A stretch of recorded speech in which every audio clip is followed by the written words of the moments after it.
women need to address the patterns and the wiring that has made us not be able to come together with other women. We need to connect with other women. We need to join forces. We need to build partnerships, collaborations. We need to build new structures and systems. And those systems need to be big and powerful enough to take on what we've currently got. It's like, my God, what could we do together if we actually applied ourselves and came together, and it was not just 4 days and then we go away for the rest of the year? What if we can build on these networks and relationships? That is really powerful.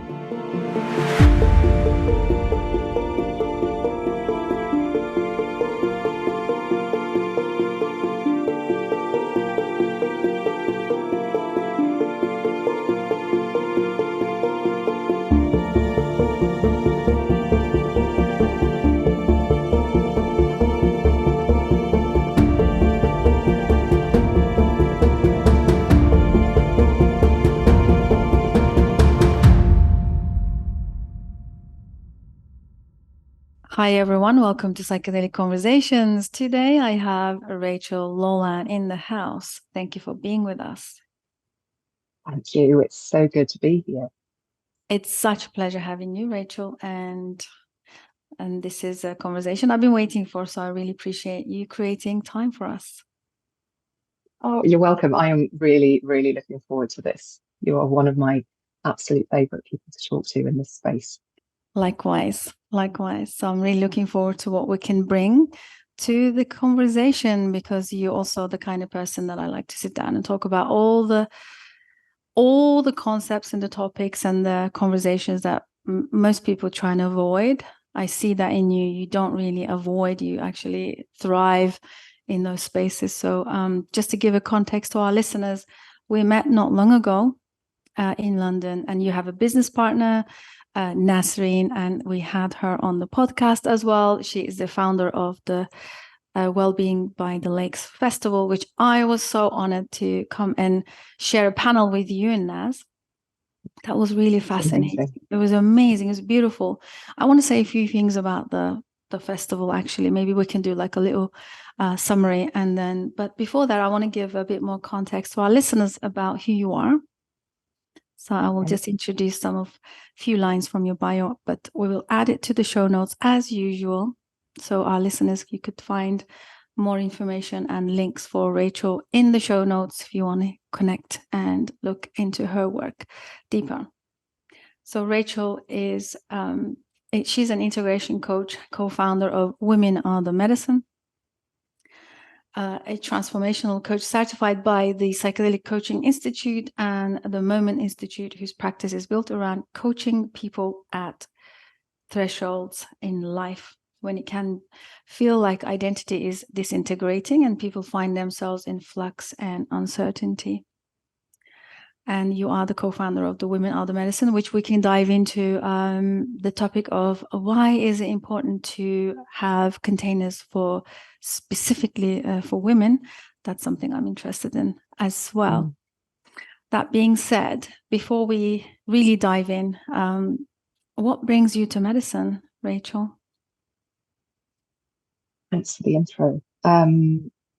What brings me to medicine? I think probably like the vast majority of people in this space through my own journey. So I managed to get to my probably late 30s thinking that everything was kind of okay with me. I did not have a lot of awareness. I was very cognitive. I was very analytical. I was so obsessed by being good, succeeding. I was good at school. I did well in my exams. I got into Cambridge. I studied. It was just constantly one thing after another. What's the next kind of shiny prize? What's the next job promotion? It was absolutely exhausting. And what I started noticing was that whenever things got stressful, the same kind of patterns would emerge. I would become so reactive. I could have sort of epic meltdowns. And it was just so at odds with the way that I kind of wanted to perceive myself. So I started exploring that. I had had years of talk therapy. I was doing all the things. It wasn't really getting me anywhere. I was numbing a lot. I was drinking too much alcohol. It was impacting everything. Everything felt sort of out of balance. And this it coincided with a time of my life when I worked a lot in digital at one point, and we were always talking to companies about digital transformation and innovation. And all of these change projects were really difficult, challenging, and quite often failed. And what was really interesting was that it was not the technology. Usually it was the people. People don't like changing. And I got more and more interested in this conflict that we have when, whether at work or in our personal life, where we say we really, really want change, and yet we fight it. So I became more and more interested in psychology, coaching. I took some courses. I started working in that area more. And then I had this total, I mean, it just blew me away. I was on a training course. It was around somatics and trauma, being trauma informed. And we had a guest lecturer who was Bessel van der Kolk, author of The Body Keeps the Score, of course. And somebody asked him in this lecture, well, what's the best way of treating trauma? And I'd read his book, and I'd actually sort of tried I was trying more somatic based therapies at that point, but he did not bat an eyelid. Quick as a flash, he said, "Oh, that's really easy, MDMA." And I was sitting there just going, "What? Did he just say that? Like he's a doctor. He's a doctor. He's and all my previous experiences of that was party drug. So anyway, that was very, very interesting to me, and it kicked off my exploration, which has taken me. I've worked with MDMA, I've worked with LSD, I've worked with psilocybin, and a little bit with iboga. Those have been my partnerships. And in the course of that, I have experienced profound, deep changes. I'm really, really passionate about bringing this work more into the light, more into the mainstream.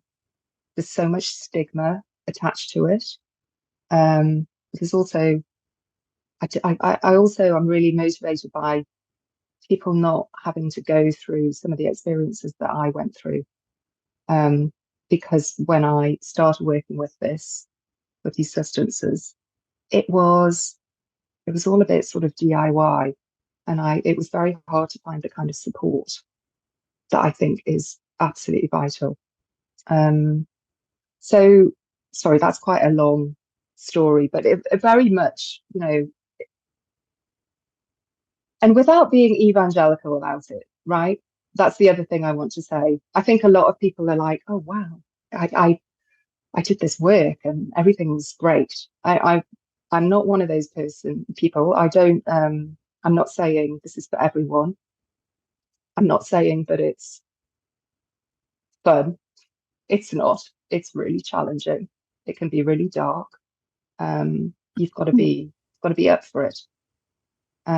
But for some people, it's the most profoundly transformational work that you can do. That's so wonderful. Thank you so much for sharing that. I was just trying to look on my phone for the link for Dr. Bessel van der Kolk. Just wanted to kind of go back on that a little bit. He's been the longest around, one of the longest around traumatologists that's been around. He is kind of not as popular as Dr. Gabor Maté, because Dr. Gabor Maté has been very out there, publicly speaking about trauma.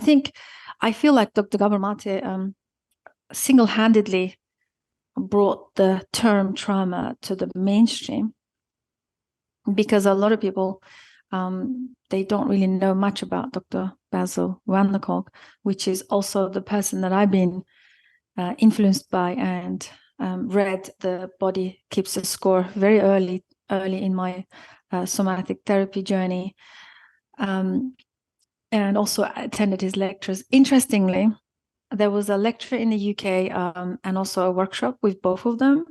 Dr. Gabor Maté was sold out really quickly, but his one always had a lot of spaces still to join. And I thought, that is fascinating. That is fascinating, because they have a very different approach.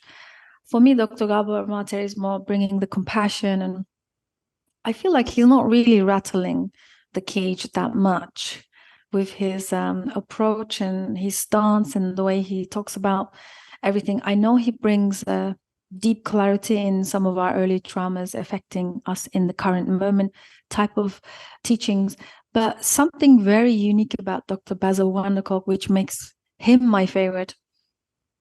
He's very direct, right? He's direct. He doesn't entertain much of the fluff, and he goes straight to the and what I loved about him when he said, because the book was written time when he wasn't into psychedelics, right? He was more into MDMA and other different modalities, like physical, with working with the body. One of the concepts that I heard him speak to is, you don't need to talk about and dig out your deepest old memories, suppressed memories about your trauma. You can literally work them through your body, the pathways of your body, through somatic therapy.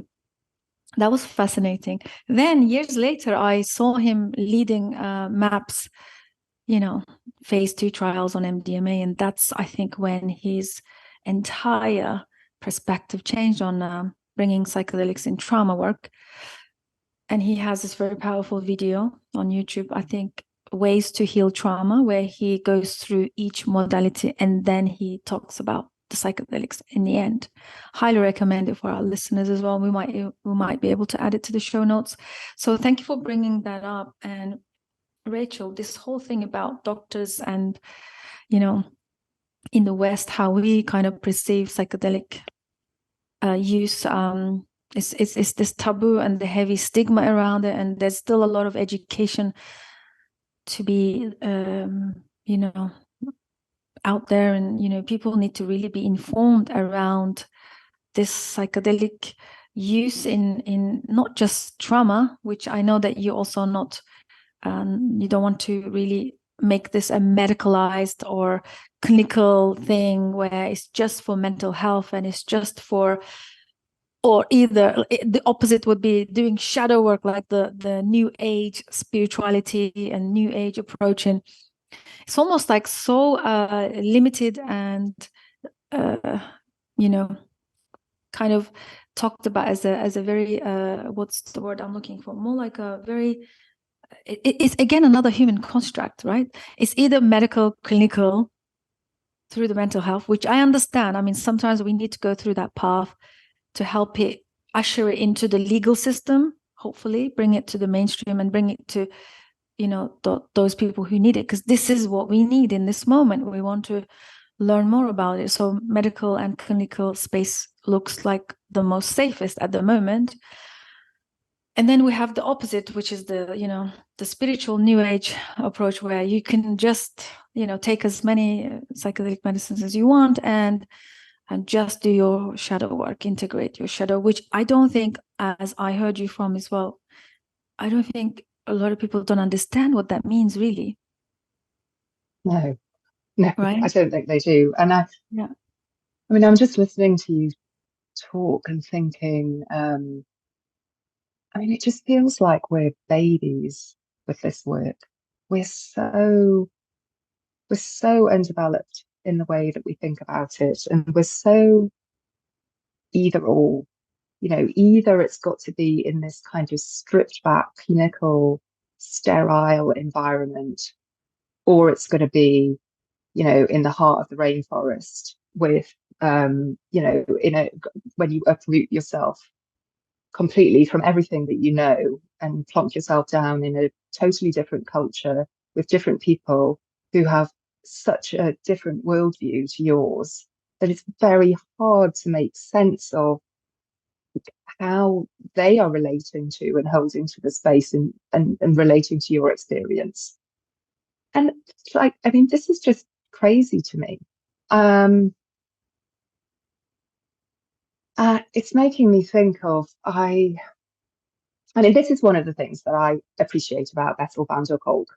And to be honest, Gabor Maté also. I think they are both they have very different personalities, and Gabor Maté, despite his sort of pained, traumatized expression, he's very charismatic. Van der Kolk is very Dutch, right? But I think as a reformed cognitive type, who's neurodivergent, and I do appreciate analytical precision, and he's very clear, and he's very confident, and he knows what he's talking about. But both of them have spent so much time working with people who have trauma, who are experiencing really severe symptoms.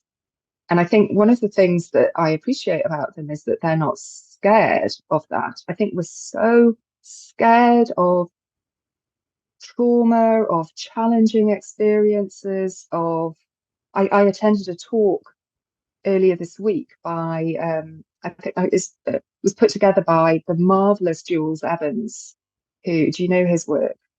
I love him. He talks a lot about how none of us have any ecstatic literacy. We have to develop our ecstatic literacy. But he's doing a project at the minute about challenging psychedelic experiences, and there were lots of very interesting researchers presenting their work and talking about, we need to appreciate that whilst 92% of people might have a positive experience, that still means that 8 people are having very, very dark and challenging experiences.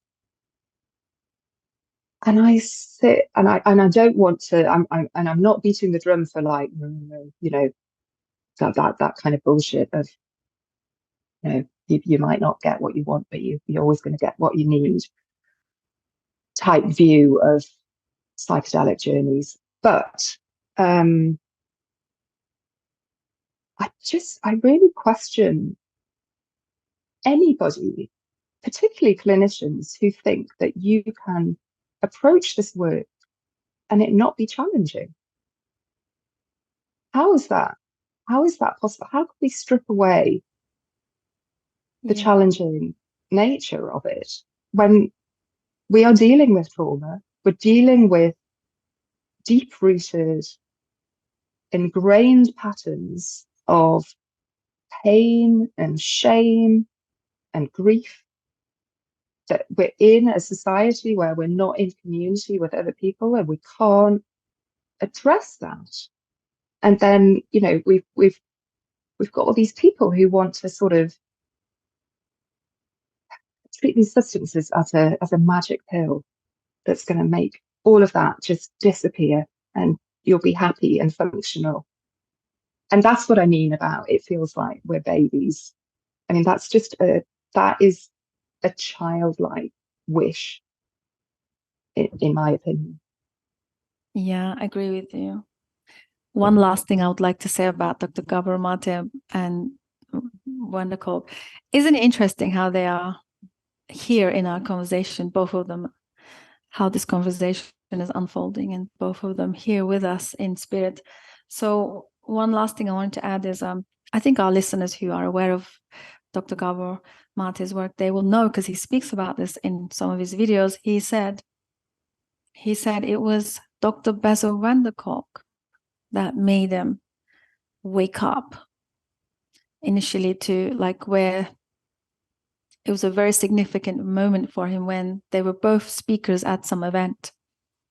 And of course, after the events, they eat together and they share, food together. And in one of those circles at this dinner table, Bessel van der Kolk looked at Gabor Maté and said, "Gabor, stop dragging Auschwitz with you everywhere." Mm. And that moment really was like a massive aha moment for Gabor Maté, where he recognized he was carrying through his physiology, his biology. I also have this other amazing mentor, online mentor, Caroline Mace. She's probably the female version of Bessel van der Kolk. She says, your biography becomes your biology.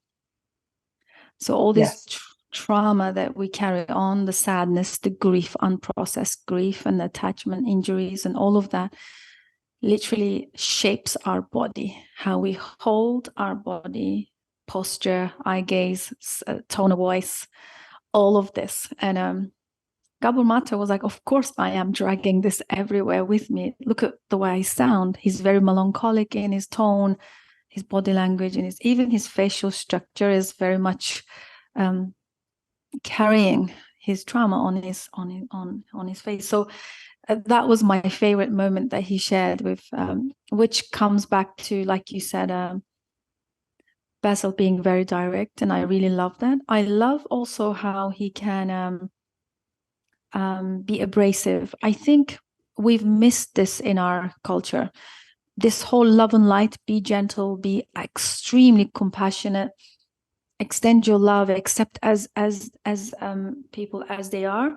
I think it's causing more detriment, and it's stopping people in their evolutionary tracks, because we have, I guess, because we don't have a discernment of, maybe we lost the discernment of when do we be can we be direct? Can we guide people in that more directness? Because if I look at my own journey, never ever a time when I received a lot of soft love and light and compassionate at that level anyway, didn't really help me much. And when I look back, every stages of my breakthroughs or my momentum that I had with my own journey, it was always through a mentor, a guide who were willing to be really direct with me, dare I say, a little bit harsh and abrasive, actually. Mm-hmm. So I completely agree. Yeah. I think you have to. I mean, this is the thing, isn't it?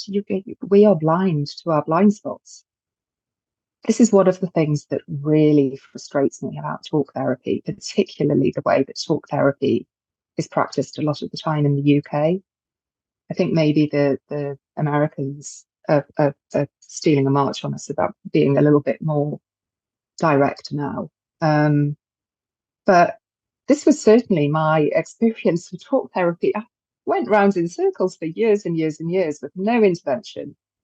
And it was actually only when therapists intervened, probably because they were sick of hearing what I was going on about for the 1000th time, that it actually kind of came through. But I think this is a really, really big, it's such a big problem. It's something that we see all the time, right? That we are terrified of what we label as negative emotions. Absolutely terrified. We will do anything to avoid them. Stuff them, eat them, deny them, project them out onto others. And we can't, it's again, it's a childlike position. to think that you can cut away this experience that is, after all, laid down in your body, in your physiology, in your shape, as you're carrying this in your nervous structure, in your endocrine structure. And that it can't be cut out. It can't all be sweetness and life. I think it's really interesting as well when you think about this huge wave of mindfulness and meditation that's going on. And what that's done for us, I think, is at least it's allowed us to see that we should detach and observe our thoughts, right? That we don't have to identify with our thoughts. But I'm sort of like, why does nobody talk about emotions in this way? Emotions, we are so identified with our emotions, but we so don't want to be identified with negative ones, so we will push them away. We are not taught to allow negative emotions, go towards them, ask what message they might have for us, treat them with curiosity, any of that. And that is one of the things that I do also appreciate about Bessel van der Kolk. He is not scared to go there. And let's face it, we all need to go there. Even the people who don't want to go there, we all need to go there. I love this, Rachel. Also for your earlier comment about why do clinicians and these professionals believe or think that they can just bring in microdosing or the psychedelic work into the space and expect them to just do the positive thing?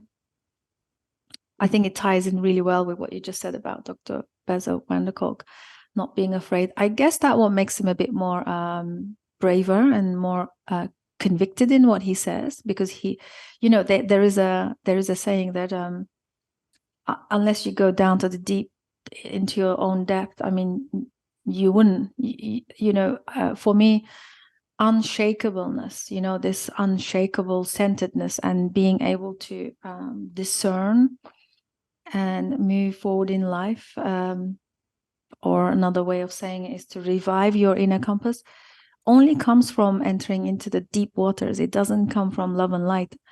Feels like this is the algorithm of life. Can we cruise around doing just the positive and love and light throughout our lives without ever needing to step into anything other than just positive, uplifting, and light? So this is the challenging question. I know this is very subjective maybe and out there already discussed. For example, you mentioned Jules Evans. I'm trying to get him on the podcast as well. I know he's really busy. He put together a group of lecturers, kind of a talk in London where people were talking about their breaking open experiences, whether with psychedelic medicines or not, just as human. It's more like an existential process, breaking open. Yeah. And I wanted to just come back again to everything we have, you and I talk about, always circles back to that breaking open. It's very existential. And in our last connection, I know we talked about the concept of bone woman, which is a very archetypal, concept that there are women in our lives. Actually, they're all over the world. They practice what they call endarkment, which is the opposite of enlightenment. So when I heard the concept of endarkment, it's almost like something inside of me programmed to know what this is. Like it resonates so deeply that I had my hair standing on my arms. Like it was really resonating. And that just brings me back to say, like, somehow, doesn't matter how much we want to, make it all clean and desensitized and clinical and medicalized, and doesn't matter how much we want to do these things or make it a positive journey or seek for the positive, there is something inside all of us that we programmed, or it's been put there, I don't know how, we just know it, that it's there, they're always going to open up or open us up to something so much more deeper. I feel like psychedelic medicines do that anyway. Sometimes it happens spontaneously, right? So which Jules Evans talk about a lot, the spontaneous breaking open. What is that about, for example? What are your thoughts on that? Where to start? There's a lot there. I mean, I think ultimately, if we were more connected to nature, we would know this, because what we're talking about is fundamentally death and rebirth rituals that are as old as humankind, older. And it's the way of the world. You know, you can't have new life without things dying. Things die, they rot, they decay, they compost, they go back into the earth, and they're broken down so that new life and new energy can come forward. That's what we think the ancient Greeks were doing, right? With the Eleusinian mysteries, it was a death rebirth ritual. And you know, this is our Western culture. This is not going to the rainforest. This is like Plato and Socrates went to those mysteries. They thought that they gave life meaning. We have totally lost that connection. We don't understand it anymore. There's a quote I really love. It's from Michaela and Philip Tarlow. I actually have it on my my Military Works website, which is my like private coaching one. And they say, so those people who don't regularly shed their psychological skin in order to become new again, become old before their time. And death rebirth rituals allow us to re-emerge into the present so that we can perceive without the veil of personal history. And that veil stops us from seeing. It basically fucks with our whole perspective, our whole worldview. And we have to go through that. It's normal, right? Jung talks about this. There are two halves of life. The first half of life, you're doing basically what I did, what I was describing earlier. It's like going to school and winning the prizes and getting into university, getting the job, and getting the car, and getting all of it. And then most of us have that experience of like, oh my God, is this all like, is this it? Is this really my life? Is this my story? And there's always a turning inwards. It's archetypal, as you say. There is something deep within our collective psyches that causes us at some point in our life to go towards reintegrating the bits of ourselves, the parts that we've cast out, the wounded, the exiled. And, you know, there's that view of things. And then, you know, I read about companies like, who was that? There's a company called Gilgamesh in the States. You know, them, that they're trying to, you know, there's lots of these startups. They're trying to come up with novel psychedelic compounds that don't have any hallucinogenic effects, that they don't give you a mystical experience. They don't have any challenge. And also you can fit them into a lunch hour, because apparently 6 hours or longer, if 6 hours for psilocybin, it's too long for us to fit into our packed lives. Isn't that crazy? You're dealing with a lifetime of ingrained patterns, potential trauma, all of that, and yet we can only spare an hour at lunchtime to get rid of all of that. That is a crazy worldview. So I mean, I would say that going back to your question, that the spontaneous breaking open, I wonder whether is that not something that we're kind of programmed in a way to do archetypally? At some point, we need to come apart. There needs to be an ending before there can be a beginning. And as a society, we hate endings. We just want to skip to the beginning. What's the happy new story? But you've got to go through the ending. You've got to descend. Mm. Yeah. What I was thinking right now is, I'm guessing we're tiptoeing around our language. We use words like spontaneous. Is it really spontaneous? Is it really? Or is it the time? Is it divine timing for each person?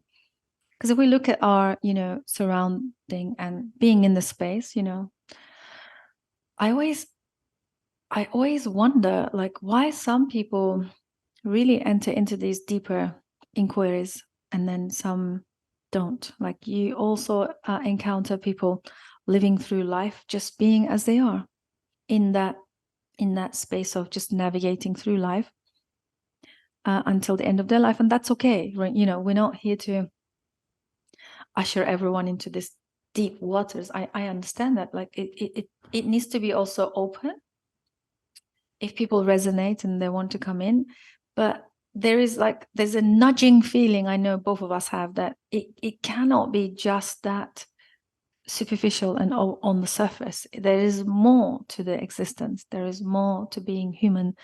There is more to being in the body of a female or a male. There is more to just superficial on the surface, what we all experiencing. And I'm sure we can do a whole nother episode where somebody is fully in that space of just helping people rewire enough to help them navigate the mundane life and be okay in it. And that's absolutely fine. Some people might want to, at the moment, like, it speaks to the consumerism mind, right? There is a consumerism mind in the Western people. Like, ketamine is really popular because it's short acting. Mm-hmm. Soon it will be something else, and so on and so forth. And then the novel drugs, like you said, it's coming up because I guess people, maybe also because we have engineered such a life environment that it doesn't accommodate people taking time out to go into these deep waters, right? It doesn't allow people. They have a lunch break only and a few hours at the weekend or something. Maybe, like, fundamentally there needs to be something else playing. I don't know what you think of that. I mean, I think this is really, it's really heavy, right? This is it's kind of making me think of you've recommended that I watch that documentary in Utero, which I did a few days ago. And that is such a powerful representation of what modern society has done to us. This consumerist, materialist, positivist view of things. There's when you think about what you're describing about, some people are sort of seeking something, they're looking for more meaning, they're looking to go deeper, to discover what lies beyond, whether there is meaning in some way or purpose, whether there's something bigger. And then you have people who don't have that desire at all. And I think that documentary does a really good job of showing just how shut off and shut down we are as a society. There's, there are those parts in where they show people queuing up outside Apple stores, to get the iPads, or whatever the new gadget is, or people running into Walmart and punching each other to get to the LED screens. And that is what a lot of people are seeking. They're seeking an iPad. They think it's going to make them happy. And that's just it's profoundly sad that this is where we are. But this is where we are. And society as we know it makes it really easy to stay in that state. We've got our dopamine from our social feeds, constant content, new gadgets, new things to buy, new experiences even. It's very easy to stay in that, isn't it? Absolutely, Rachel. You know what you would also love? There is another documentarist. He created like a 15-minute long In Shadow. Maybe you have seen it. Because I haven't. Yeah. So in some of the people that I follow and speak to and engage in their content with are very much like people not so scared of entering into deep depths of this existential inquiries. And sometimes they use little clips, like tiny 10 seconds of his documentary. And so this In Shadow is a depiction of someone who is really woken up to this toxic consumerism mindset that has been engineered in people from the industrialization revolution. And there is no words. The music it's a very sort of evocative music that is probably very unique and created specifically for this documentary. And there are no words, and it's cartoonish. And it's a 15-minute journey of absolute terror, realization, and waking up to what's been engineered. And also, like, I follow some of the conversations from Daniel Schmachtenberger, and there is this lady that's been coming up a lot. I don't know if you come across, you probably will if you go into, what I love about YouTube is that YouTube, I know we sometimes talk negatively about social media, but if we can learn how to use the algorithm and use these technologies in our own advantage. For example, when I watch something very deep on YouTube, next going to be suggested very similar content. So then there is this whole chain of very deep subjects that come up. Sometimes like I discover these lectures and videos on absolutely deep subjects. Like yesterday, I know I'm jumping a lot, but I'm gonna hopefully bring everything together in a moment. Bear with me, Rachel. So I also listened to the couple from Live by Young. They're not very popular. Their channel is, what I really love also is that those kind of videos don't really have much views.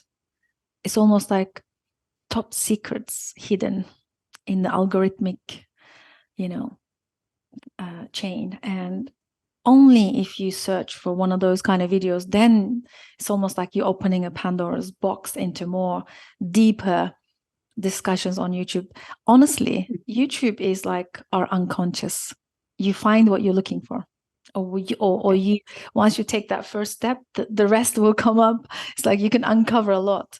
Anyway, coming back to the Live by Young, it was only a 50-minute video on they kind of present a lot of allegory and myth and storytelling and archetypal storytelling. This couple, for me, they are treasure in anyone trying to understand the archetypal deep, how it's all been engineered from beginning of life, the gender politics, Adam and Eve, and the female and the male coming in being, and what kind of consciousness each represents. So this video is quite a new one, and I had to stop on about 15 minutes, and I had to stop because it was so deep that I had to stop, because this is what I do. I kind of stop, pause, integrate think about it, have my thoughts run wild, come to my own conclusion, and then go back, and then stop again and go back. Honestly, I'm sure a lot of our listeners who do this kind of deep work, you probably do as well. Sometimes I find that one piece of video like in shadow, and that 15-minute video then represents a PhD level psychosocial understanding or something like that. Like, you don't need to go and do a PhD. Honestly, you could do your PhD on that 15-minute of journey that you will take with this documentarist. Again, and you know, so on and so forth. So there's so many things out there that people can. Can I just say, I love that. I know we were talking about this before. I absolutely am obsessed by Jung archetypes. Use a lot of archetypes in my work, in Naz and I's work. One of my favorite podcasts is This Jungian Life, which is similar to what you're talking about. But those conversations that they have, I often listen to them 5 or 6 times. And every time I listen to them, something new gets revealed. And I love that you're saying this, because we have a sort of consumer approach to content quite often. How much content can I consume? How many books have you read? How many, it's acquisitive, but there's no depth. There's no depth, and there's no meeting of your mind with the mind of the creator of this content. And so there's no, out of those two minds comes, or can come, something greater. Very early on in my career, I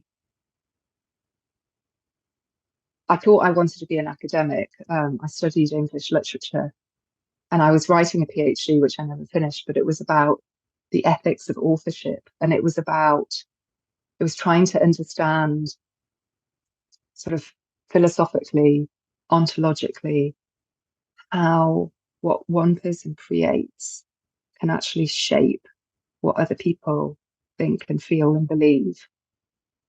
And that happens at a very deep level. It doesn't happen on the surface of when writers write about this is good and that's bad.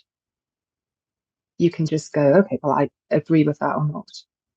But this is where archetypes, for me, also come in, because they are these really mysterious and powerful forms that just exert a force on us. We don't have to do anything. They will do their work. There's that amazing quote from Jung about archetypes are like an ancient dried up riverbed. But the minute that the water starts flowing, soon there's a current, there's a stream. And that's what happens, I think, with us when we evoke an archetype in our life. People quite often say to me, because we use archetype cards and symbols in our programs, in our retreats, and I always get pushback of, the rush, like, well, what, like, is that fortune telling? Is that weird? Is that occult? It's like, no, they are deep symbols. They're ingrained. We recognize them. They work on us. We have this amazing relationship with archetypes through the course of our life, where we attach our personal interpretation to whatever archetype it may be, and then of course a lot of what we are doing is maybe helping people go back to the original archetype and recover the good in it. If you have a mother wound, a father wound in your personal life, but can you tap into all the good and shadow aspects of these archetypes? I love that. Yeah. truly powerful. I think I have an idea why that may be so, why people push back, or I think mainly because I think most of us don't understand the archetypal concepts. Like, how good is that for me? Like, I don't think we truly understand their role and impact on us. And my understanding came after I was able to peel away the early, talk about infantile states. I mean, when people go through early trauma, I feel like we get stuck in that infantile state. Mm-hmm.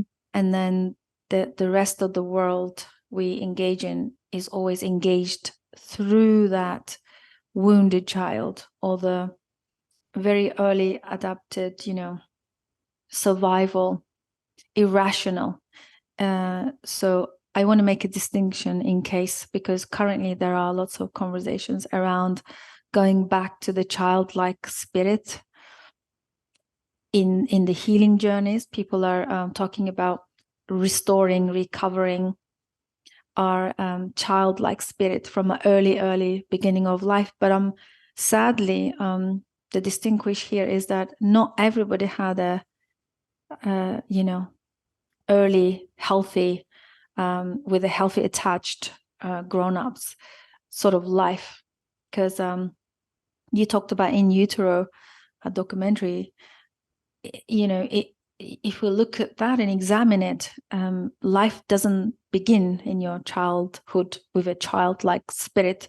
Actually, it's very much more earlier than that. It's from the inception, and then we marinate in this utero, in the concoction of what the mother is going through, the stresses, maybe the financial difficulty or the relationship difficulty that she's having, or that her own mental health challenges or her own perceived challenges. We imagine that the little fetus is growing in that, marinating in that, swimming in that little ocean of the utero. And so the life begins there. So again, coming back to distinguishing it, I think a childlike light spirit comes from the joyful innocence of a child among everything, like among the difficulty or the trauma that they are experiencing in their early life. Still, they have this innocence that carries them forward into adulthood. However, we forget there is a split that happens in that child, that part of them, which you said exiling and abandoning parts, or the shadow part, some people talk about it as, they actually become the survival part of our survival mechanism. And that's the lens. That's the lens we experience life through. And coming back to what I said about my work, I carried on experiencing life through that irrational, wounded infantile, let's call it wounded infantile states. And I couldn't understand any of these concepts, the spiritual concepts, like all of these esoteric gurus. And if you look at the yogic life, and I mean, come on, we have our own Ram Dass, be here now, right? Mm. But it's all about the present moment. But the thing is, if we are navigating and living from the wounded, irrational, infantile state, that goes out the window. So peeling back those early stuff, and then we tune into this ocean of wisdom, the archetypal consciousness. And like you said, once that is revived and sparked, everything then kind of drops. It's like you fall into this ocean of wisdom that you think, where have I been all my life? Now I am connecting. Now I'm understanding. Now it makes sense, this whole archetypal thing. I think, do you agree that we need to take through people a process first, I think, before they can accept and also allow to the wisdom to land, I think. Absolutely. And I think quite often in this space, people use this lotus flower metaphor, that you can't get to the blossom, you can't get to enlightenment. You're not going to be Ramdas. You've got to do your dirt work first. You've got to go into the shadow.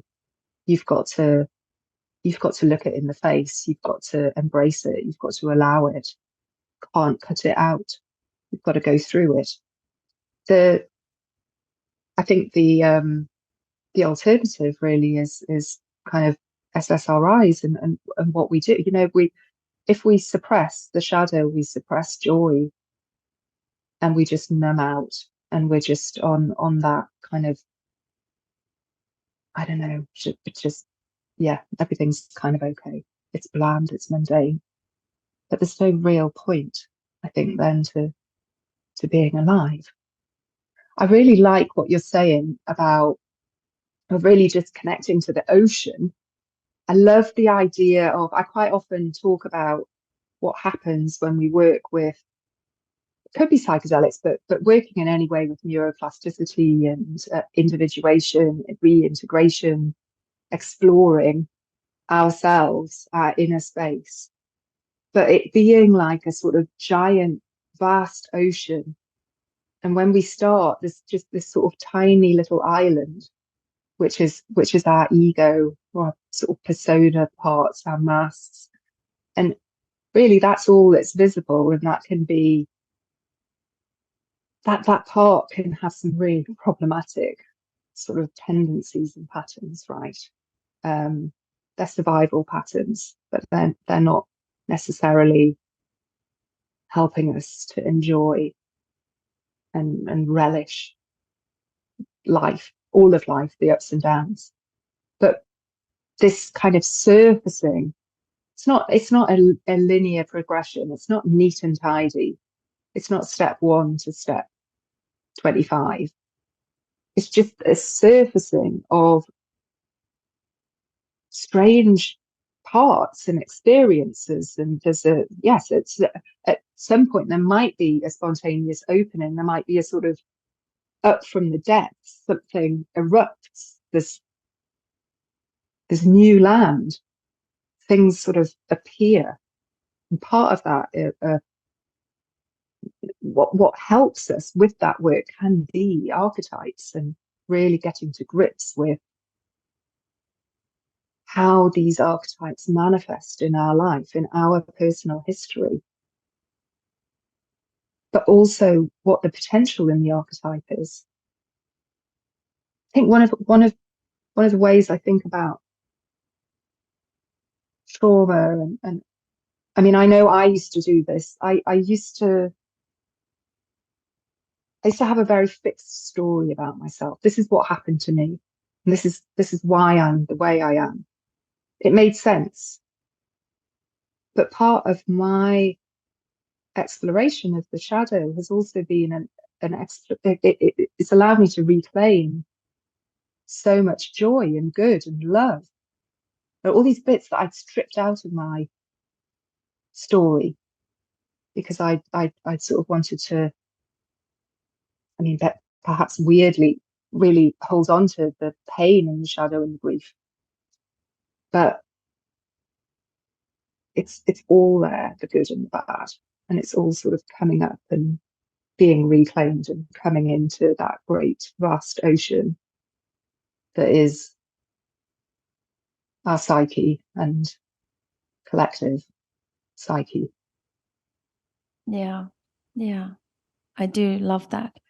It's like containing all at once and then moving forward.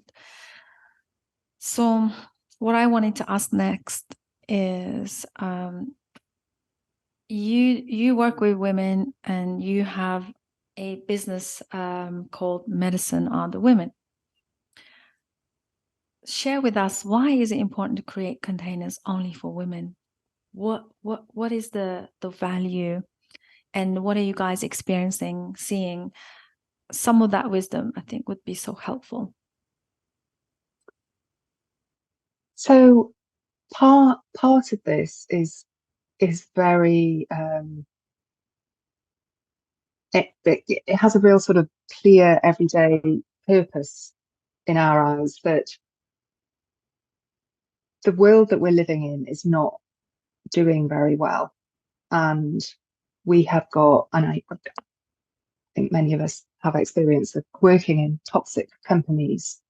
The way that we work isn't working.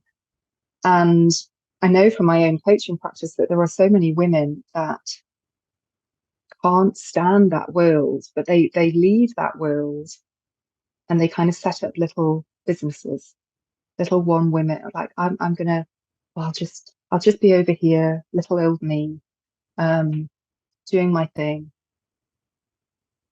And the system kind of wires us that way, right? We are we're taught from the minute that we're born, really, I think, that we should not really rock the boat, not make waves, not be too visible, not say what we think. We should just kind of, you know, attend to what other people want and need from us. And if that becomes too much in a corporate, toxic kind of job, then we'll exit quietly and we'll just get on with our own little thing. And I seriously, really, really, that cannot happen. Women need to address the patterns and the wiring that has made us not be able to come together with other women, that makes us think that we've got to compete with other women. We need to connect with other women. We need to join forces. We need to build partnerships, collaborations. We need to build new structures and systems. And those systems need to be big and powerful enough to take on what we've currently got. We can't do it with a bunch of, you know, like, there's all these fantastic women. We saw them at Wellness by the Lakes at this incredible festival we were part of. It was full of fantastic women who are doing amazing things.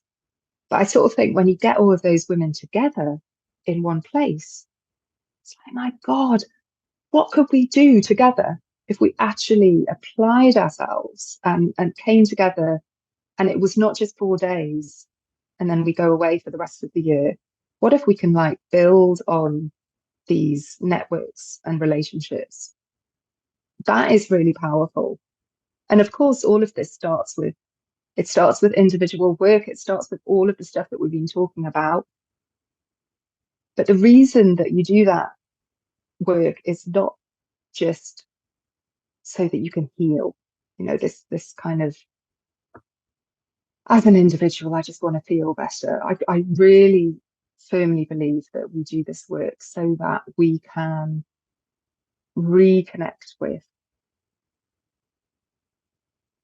what we're here to do, which probably sounds totally woo, but we all have really unique individual perspectives and gifts.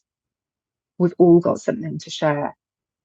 And it drives me mad when I see women going, oh, you know, oh no, I don't really have that. I don't really have an ambition. I just want to, you know, make other people happy. We've got this terrible codependent wiring that makes us into, I mean, sometimes people pleasers, it can be really hard as well. It can be sort of perfectionism and control. It manifests in many different ways, but it's still not allowing us to be open and authentic and bring what we've got to the world. And so that's the big mission. And I think it's, if you are addressing the fundamental wiring of women that's created in our society, it's laid down in the womb because of the way that our mothers experience life and their mothers and that the whole line going before us. It makes sense, I think, to do that in a women-only container.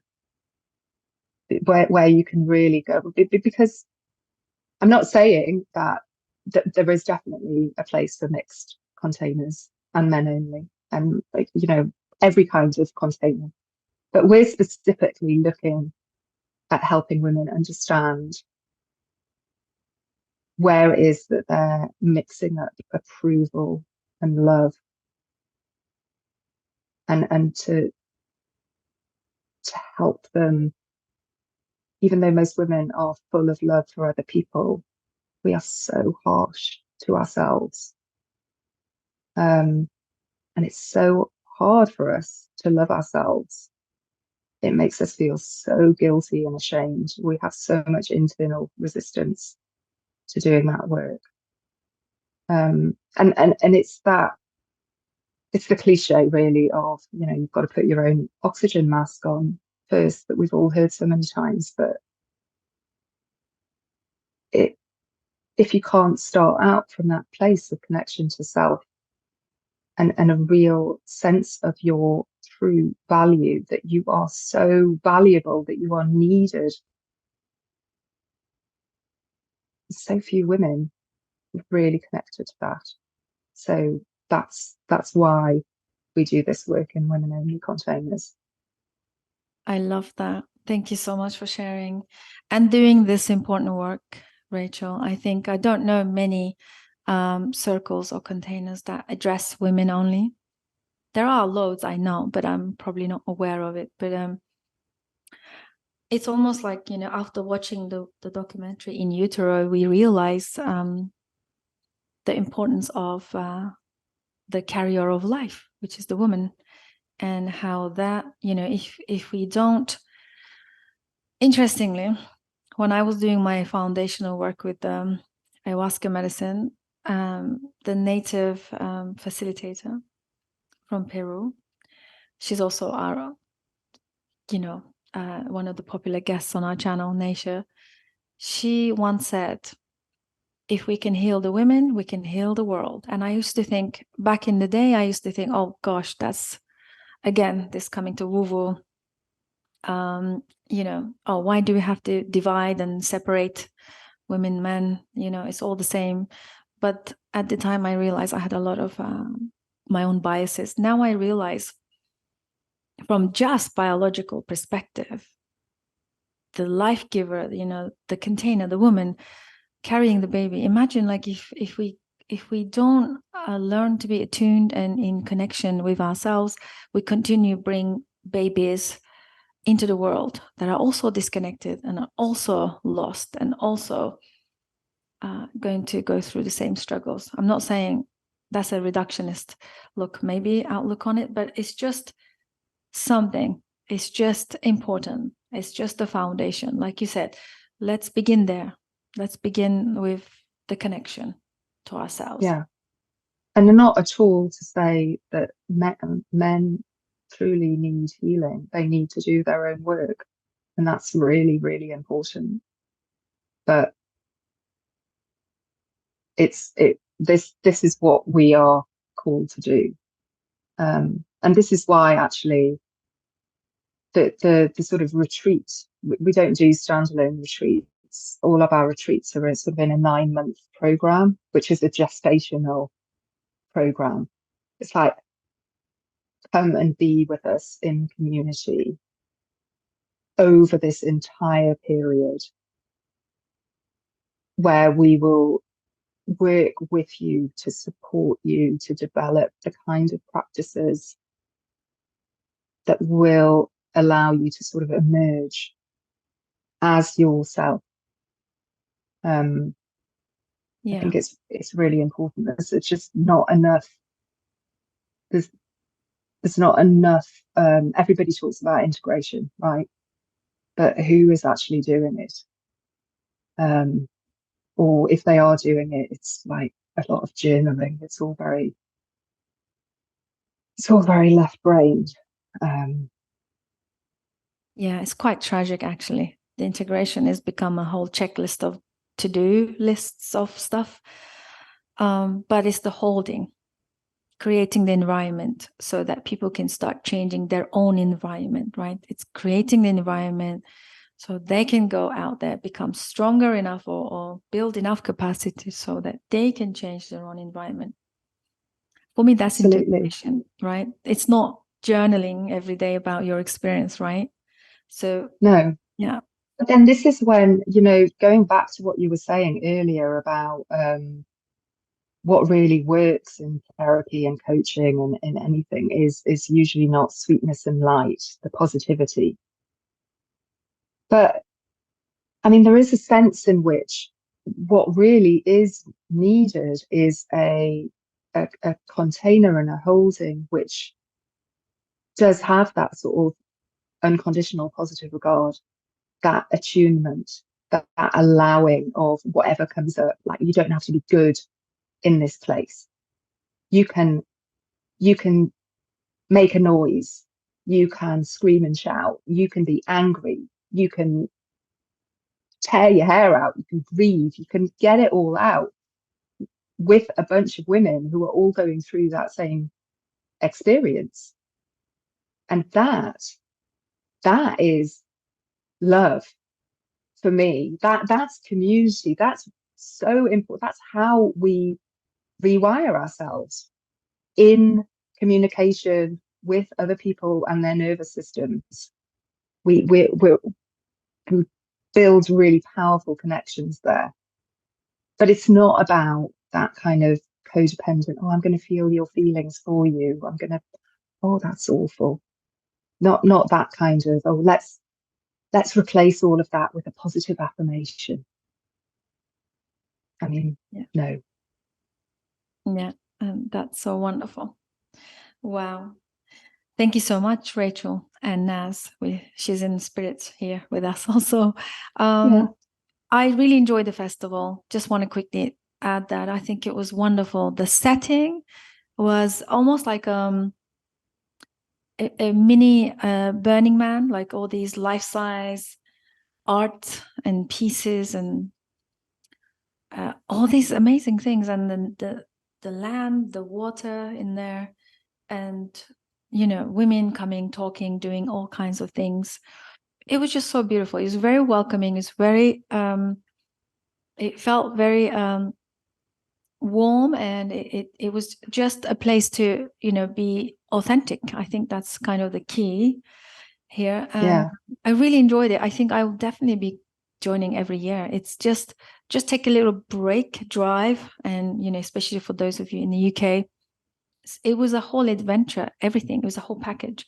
Just being there and then driving and back and taking some time out of life to have that reflection, engaging in a connection. It was just so beautiful. So that was wonderful. And as we come to our end of the conversation, I mean, I can keep you here for another hour easily, but I'm sure we'll have you back, Rachel, for more in-depth conversations. Please tell us. That. Yeah, I think so. I think we need to do several of these episodes to just go into more detail into the deeper work. What does that look like in action? Mm-hmm. But in the meantime, I'd love that. Yeah, for now, tell us about your offerings, your projects, what's upcoming projects, offerings, and where can they find you, our listeners, if they feel resonated and want to work with you guys. All of those details, if you don't mind. Sure thing. Okay, so our signature program is our microdosing program, which is an 8-week program. It is really sort of I think there are a lot of microdosing programs out there, but they're very sort of how to measure things out and when to take them and all of that kind of stuff. We've got a free guide. If people are interested in that, go to our website, which is whenothermedicine.co. But that's not what's interesting about microdosing. So what we are doing is we are working with best practices, what we know about neuroplasticity and harnessing the benefits, working with these substances to fundamentally rewire. But it's lovely because we work with this metaphor of the garden, and you are like the garden and the gardener of your life. Now, I always think of if you see images of the nervous system, it is plant-like. It's like a tree with roots and branches spreading through your body. So there's a big element of somatics in there, and working with neuroplasticity. But that archetype, that image, is really powerful in terms of like, what is your garden? What's the state of your garden?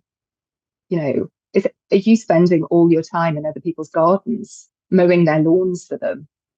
What are you doing? Is your garden overgrown? Is it neglected? Is it dried out? Is there something nasty in the woodshed? Like, come back into your garden. And also, are the people like coming and jumping over the fence and stealing all your strawberries? And, you've got no boundaries. So we have a lot of fun on it. But it's seriously based in kind of good neuroscientific principles. And they're marvelous containers.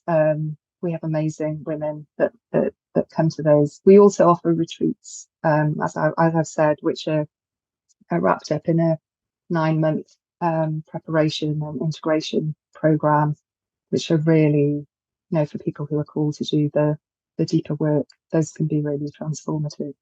We're also going to be, I think they're coming in November. We're starting integration circles for women as well, which means that if there are women who have been microdosing or have gone on retreat, if they are wanting to do their integration work in community with other women, then they can also come to us to do that. We're also writing a book. There's loads of things. But come and have a look on our website and our Instagram, and you'll find out lots more. Amazing. Thank you so much. So the websites are The Women Are the Medicine. womenarethemedicine.co, and our Instagram is women_are_the_medicine. Okay. And Naz and I are also on there as ourselves. Okay, wonderful. Well, we're going to add the links in the show notes as well. They can just tap and reach you guys. This is wonderful. Thank you, Rachel, for really pioneering this new frontier of what we call, working with the microdosing, in a sense that can really won't be another trend like we've gone through. I mean, I did a mini blog time ago. I felt a little bit guilty doing it because I also went through those things of like jumping into the, cold water and fasting. We do all these things. And then suddenly each one becomes a big thing and a trend. And if our listeners in the self-development space, they will know exactly what I mean. Then the next thing, the fad, and the next thing, and the next thing. It's almost like never-ending chase to find, and like you said, find what is it we're seeking, seeking to escape, or is it really like my favorite term is like reviving our inner compass, so that we can be discerning and can then be unshakable and less open to manipulation and exploitation. Like that's the work that I see you doing. That's what you do with microdosing. You're allowing people to step into their agency and cut the cord from this over consumerism mindset, chasing the next big thing. Yeah, it is the very opposite to, I think, what it's still a common view of microdosing is that it's going to be some kind of mood boosting magic pill, and that you're going to find the answer outside of yourself, which you're not. Can't Google it, unfortunately. You've got to go inside, and I mean, there are other tools, but it's a very powerful tool, I think, microdosing in community. Yeah, those two, amazing. Thank you so much again, and I cannot wait to have you back very soon. Amazing. I look forward to it. Thank you, Susan. The joy. Thank you. It's a pleasure to listen to you and enjoy your wisdom and everything you shared with us. Thank you, everybody, for joining us. Hope you guys enjoyed this session, this conversation with Rachel, Lawlan, and stay in tune with everything that they are doing and exploring and sharing. I think it's one of those times where we need to connect with each other, collaborate, have each other's back, and really do this together. There's loads of companies and loads of programs and processes out there, but we really need to do this together, and there's loads of us in this space doing beautiful work. So highly recommend you guys checking it out, and I'll see you on the next one. Stay in tune, and also comment. Tell us, your experiences. Have you tried it yet? What are your thoughts? What are the experiences? You can share it in the comments. Get in touch with myself or Rachel. Share more in detail. Don't be shy. You can really speak and connect. We're very, very approachable and available and responsive. And also thank you for your time in following us and watching and listening and being part of this conversation. Thank you. Bye for now.